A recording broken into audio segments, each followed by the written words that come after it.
1 litre দুধ দিয়ে এত সুন্দর সর দই তৈরি করা যায়, তাও মাত্র 10 মিনিটে। আজ সেরকমই একটা রেসিপি তোমাদের সাথে নিয়ে এসেছি। খুব সহজ এবং সিম্পল আর অল্প সময়ে কিন্তু এই মিষ্টি সর দইটা তৈরি করা যেতে পারে। তাহলে চলো আজকের রেসিপিটা এখান থেকে শুরু করা যাক। নমস্কার বন্ধুরা, সুমিস ভিলেজ লাইফে আমি সুমি সবার সাথে আছি। আমার আজকের রেসিপি 10 মিনিটের সর দই। তো তার জন্য আমি এখানে 1 লিটার মতো দুধ দিয়ে নিয়েছি। অবশ্যই কিন্তু গরুর দুধ হলে ভালো হয়। তা তোমরা যদি চাও এখানে লিকুইড মিল্কটাও র মিল্কের মতো করে নিতে পারো। তবে সেটা খুব বেশি ভালো হবে কি না সঠিক বলতে পারবো না। তবে অবশ্যই দই পাতার জন্য কিন্তু গরুর দুধটাই ব্যবহার করতে হবে। আর এখানে দেখো আমি কিন্তু হাঁড়িতেই 1 লিটার দুধ নিয়ে নিয়েছি। তোমরা চাইলে যে কোনো পাত্রে নিতে পারো। তবে অবশ্যই দুধটা নেওয়ার আগে সেখানে অল্প পরিমাণ জল দিয়ে তারপরে কিন্তু দুধটা নিয়ে নিতে হবে, তাহলে দুধটা তলে লেগে আসবে না। আর এবার দেখো আমি দুধটা যখন সুন্দর মতো ফুটে উঠেছে তখন কিন্তু হাফ কাপ মতো গুঁড়ো দুধ এখানে মিশিয়ে দিয়েছি, যাতে দ্রুতই দুধটা ঘন হয়ে যায় আর দুধ থেকে যেন সরটা একটু পুরো হয়ে আসে। আর সেই জন্য আমি দুধটা ভালো করে মিশিয়ে দিয়েছি। যেহেতু আমি সর দই তৈরি করব, তার জন্য কিন্তু আমার এখানে সরের পরিমাণটা নিতে হবে বেশি। তার জন্য আমি এখানে গুঁড়ো দুধটা মিশিয়ে দিয়েছি। আর এবার কিন্তু দুধটা ফুটে ওঠা পর্যন্ত দেরি করতে হবে আর সর পড়ার জন্য অপেক্ষা করতে হবে। প্রথমেই কিন্তু দুধটা সুন্দর মতো যখন ফুটে উঠবে তারপরই কিন্তু দেখবে আস্তে আস্তে সর পড়তে শুরু করেছে। আর এইভাবে একটা কিছু দিয়ে সরটা চারি সাইড থেকে সারিয়ে নিয়ে সরটাই কিন্তু একটা বাটিতে তুলে নিতে হবে। 2 মিনিট পর পরই কিন্তু এরকম সর পড়বে আর 2 মিনিট পর পরই কিন্তু এভাবে সরটা তুলে নিতে হবে। কারণ সরটা আমাদের প্রয়োজন, যেহেতু সর দই তৈরি করব, তার জন্য কিন্তু এরকম 2 মিনিট পর পরই আমাদের সরটা তুলে নিতে হবে। আর আমি দেখো একটা পাত্রে কিন্তু সেইভাবেই সরটা তুলে নিয়েছি। আমি কিন্তু প্রায় 15 মিনিট ধরে এরকম করেই সরটা তুলে নিয়েছিলাম। তো দেখো তোমাদের দেখিয়ে দিচ্ছি, এটা কিন্তু কোনো কিছু বলে বোঝানোর মতো না, কারণ দুধের সর কিন্তু আপন ইচ্ছাই পড়ে। সেখানে কিন্তু কিছুদিন না ঘটারই প্রয়োজন আছে, কারণ কোনো কিছুতে ঘটলে সরটা পড়তে চায় না।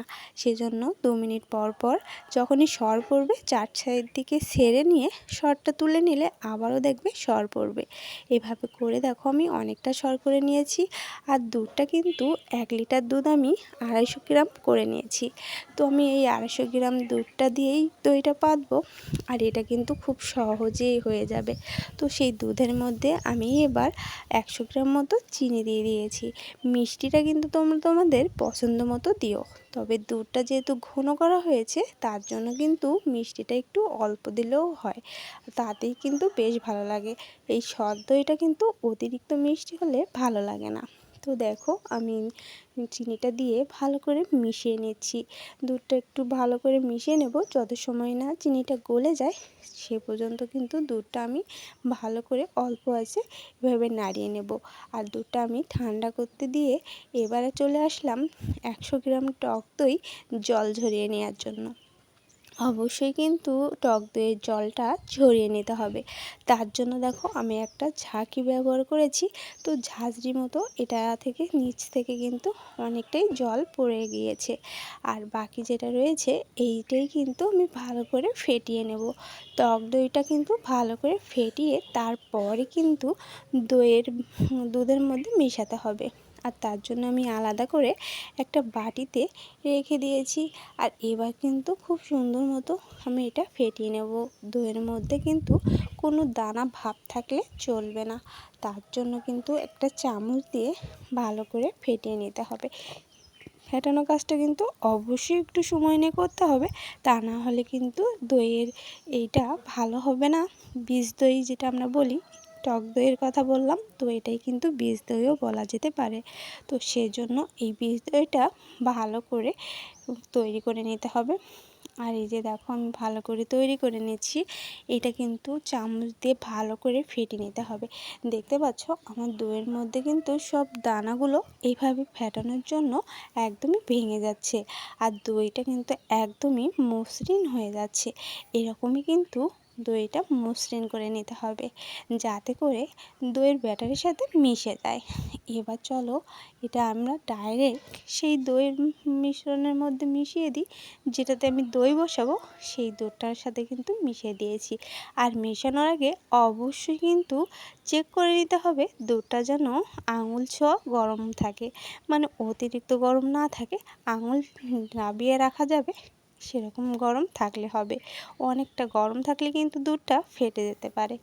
তো এবার দুধের সাথে মিশিয়ে দইয়ের যে মিশ্রণটা বীজ দইটা সেটা কিন্তু আমি দুধের সাথে ভালো করে মিশিয়ে দিচ্ছি।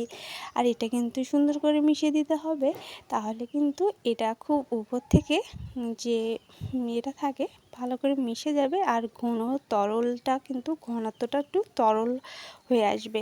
তো দেখে বুঝতে পারছো আমি কিন্তু সমস্তটা মিশিয়ে দিয়েছি।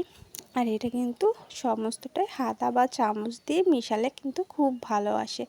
তো অবশ্যই কিন্তু চেক করে নেবা যেন গরম না থাকে। তো উষ্ণ গরম যেটা বলে সেরকম অবস্থায় কিন্তু এই বীজ দইটা মিশিয়ে আর ভালো করে দুধের সাথে মিশিয়ে দিতে হবে। যে দইয়ের ব্যাটারটা তার সাথে কিন্তু মিশিয়ে দিতে হবে। আর দেখো কতটা ঘন হয়ে গিয়েছে। আর এবার কিন্তু আমি যে সরটা তুলে রেখেছিলাম সেখান থেকে বেশ কিছুটা সর আমি এখানে দিয়ে দিলাম। আর অল্প কিছুটা সর কিন্তু আমি বাটিতে রেখে দিয়েছি, এটা পরে ব্যবহার করব সেটা পরে বলছি।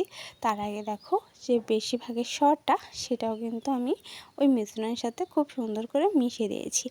আগে কিন্তু দইয়ের ওই বীজ দইটা মিশিয়ে রাখতে হবে, তারপরে যেয়ে কিন্তু সরটা আলতো করে মিশিয়ে দিতে হবে।